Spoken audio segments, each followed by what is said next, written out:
Watch this video. The devoted friend.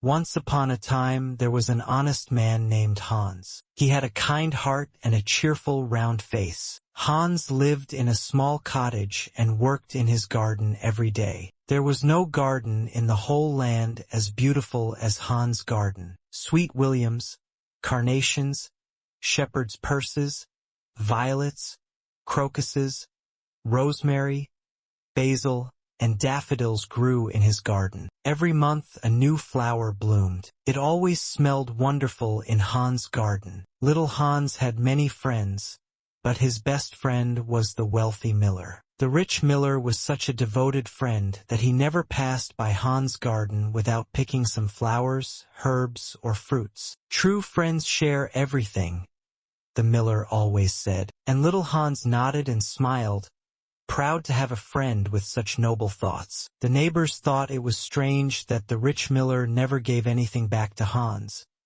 But Hans didn't worry about it. He loved listening to the miller's beautiful words about the selflessness of true friendship. So little Hans worked hard in his garden. In the spring, summer, and fall, he lived prosperously, but in the winter, he had no fruit or flowers to sell and suffered from hunger. He was also very lonely in the winter because the miller never visited him then. There's no point in visiting Hans as long as there's still snow, the miller would say to his wife. When someone is in trouble, you're better off leaving them alone. When spring comes, I'll visit him again. Then he can give me a basket of roses as a gift. That will make him happy. You always think of others, his wife said. But can't we invite Hans here? Asked the miller's youngest son. If he's in trouble, he can have half of my porridge. What a foolish idea! Exclaimed the miller. Are you learning anything in school?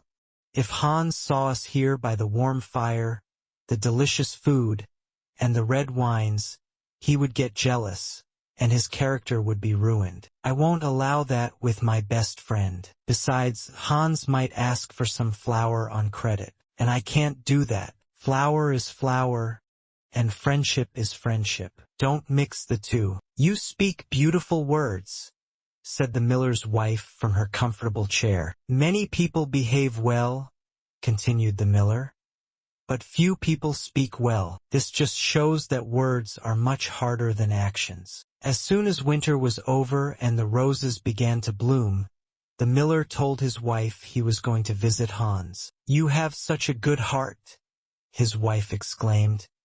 You always think of others, and don't forget to bring a big basket for the flowers. So the miller set off with a giant basket to visit Hans.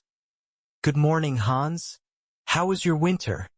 How kind of you to ask, Hans replied. It was very hard, but I'm glad it's spring and my flowers are blooming. We talked about you often this winter, the miller said. We wondered how you were doing. That's kind of you, said Hans. I was afraid you had forgotten about me. How do you come up with that, Hans?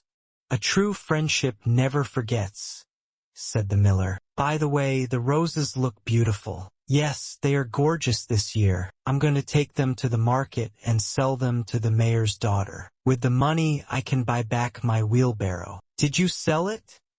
The miller exclaimed in surprise. How foolish of you. I had no choice, Hans responded sadly. I had no money for bread and had to sell everything. Hans, said the miller, you can have my wheelbarrow. It's missing a side and the wheel is broken, but you can have it. I know it's incredibly generous and many people may think I'm crazy, but I'm not like most people. I believe selflessness is the essence of true friendship. And besides, I bought a new one. Yes, don't worry, you can have my wheelbarrow. That's incredibly generous of you, said little Hans gleefully. I can fix it easily. I have a piece of wood at home. A piece of wood? Said the miller. That's just what I need to fix my roof. It's amazing how one good deed leads to another. Of course, the wheelbarrow is worth more than the wood, but a true friend doesn't keep track of those things. Take it quickly and I'll get to work today. Of course, cried Hans, and he took the wood.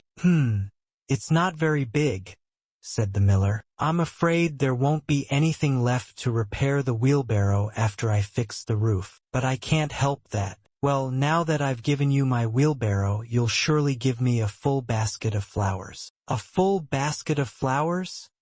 asked Hans, somewhat crestfallen. It was a huge basket, and he knew there wouldn't be any flowers left to sell at the market. "Well," replied the miller, "I gave you my wheelbarrow. A few flowers won't be too much to ask. I thought there was no room for selfishness in a true friendship." "My best friend," said Hans, "take as many flowers as you like," and together they filled the miller's basket.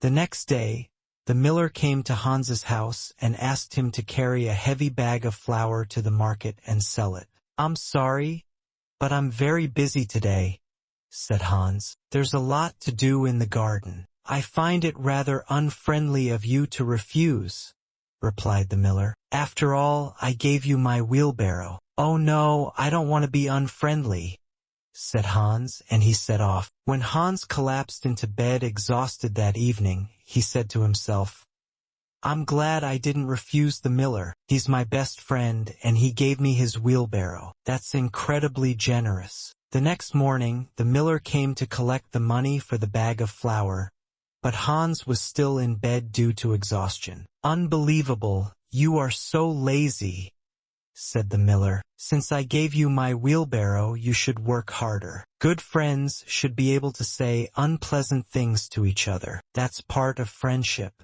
"I'm sorry," said Hans. "I was so tired from carrying the bag of flour to the market that I stayed in bed a little longer." "Get out of bed," said the miller. "I want you to fix my roof." Poor little Hans actually wanted to work in his garden because his flowers had not been watered for 2 days.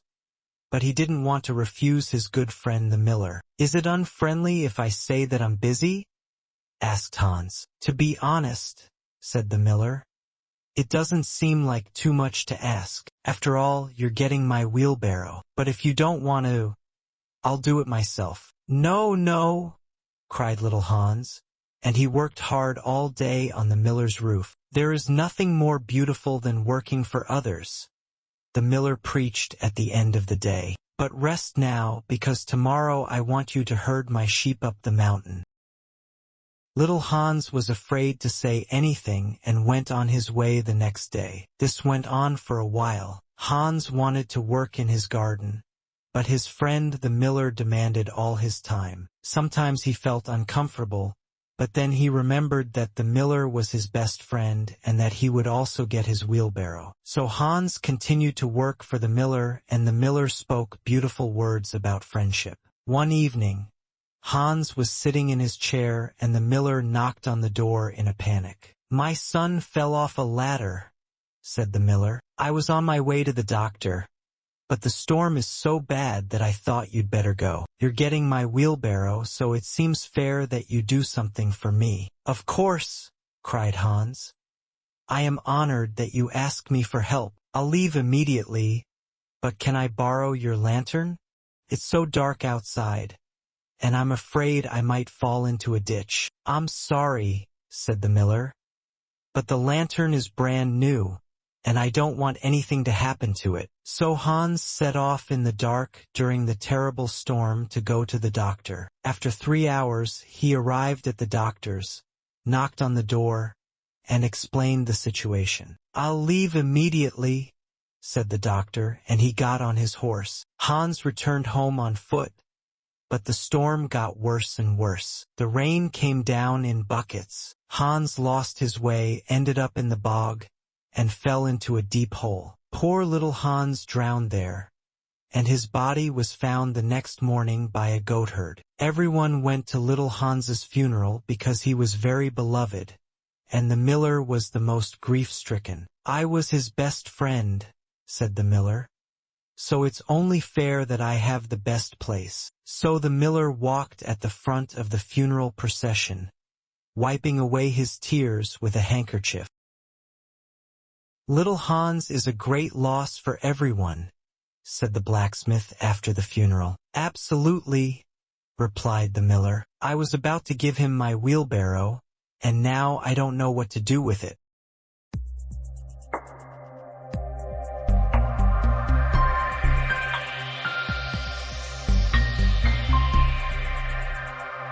Thank you for joining us today.